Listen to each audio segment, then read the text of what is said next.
Hi there. My name is John Sweeney, and I'm the Director of Stewardship Development at Vestavia Hills United Methodist Church.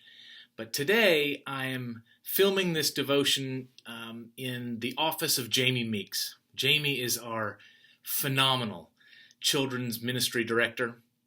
She does an amazing job with the children who are a part of this church. She coordinates our virtual Bible camp that we did this year. She coordinates all of the Sunday schools and all of the programming that goes into our children's ministries.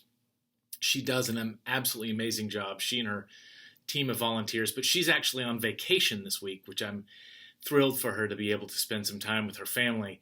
And so I felt no better place to share this scripture with you today than in the office of where we as a church try to make our children be a part of this church and to begin the journey of being a faithful Christian throughout their life. So this morning, I have a scripture text from Proverbs 22, verse 6. It's familiar to many of you.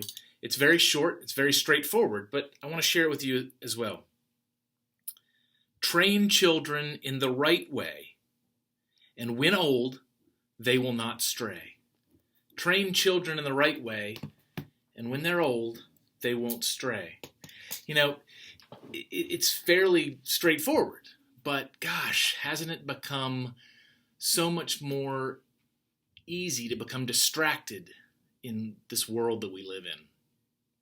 And I don't lose the sense of irony that I am sharing a story and a video about distractions on social media, which has really become the primary mode by which we are all oftentimes distracted. It's so easy to start clicking on links and reading stories and watching videos, and sometimes we find ourselves hours later not even really kind of remembering what we've watched. We get distracted easily. We can stray easily. Yet we are told in this great proverb, when we train our children well, it will keep them from straying when they're old. You know, it makes me think about what we can do as parents or as family in training our children. You know, this isn't going to be a lecture on one way of parenting versus another, but the simple things like praying together as a family, going to church together as a family, whether it's virtually online or in our sanctuary at some point when we get back there, or in Dick Kelly Park when we are worshiping together collectively outdoors. It's important to spend that time of worship together as a family, regardless of how old your children are. Mine are now 17 and 20, and nothing makes me happier than being in worship with my family, my entire family. You know, it makes me think about this proverb makes me think about the prodigal son. We don't know a whole lot of the background of the prodigal son or how he was raised, but I imagine with the love that is shown by the father upon the prodigal son's return, that he was raised well, he was trained well, and he was trained in love and hope and in faithfulness. And he strays. The son goes off and spends his inheritance, and you can read all the gory details in the New Testament.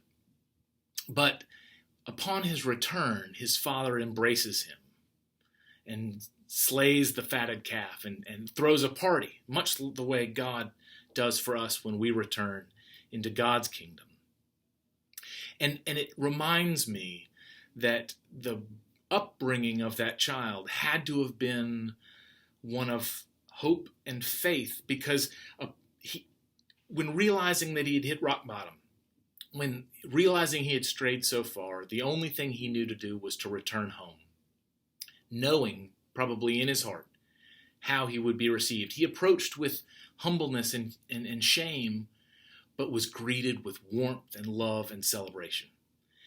And likely that stems from the training that he had as a child, and the training that the parent, when he was a child, most likely had as well. So it's a generational process that we go through. We can reflect on the way our parents trained us, and perhaps on the way we have trained our children, and perhaps on the way that our children will train theirs as well. But know that this church, our church, loves our children and wants our children to grow in faith and relationship with God. And we can model that each and every day, spending time in prayer not only for our children, but with our children.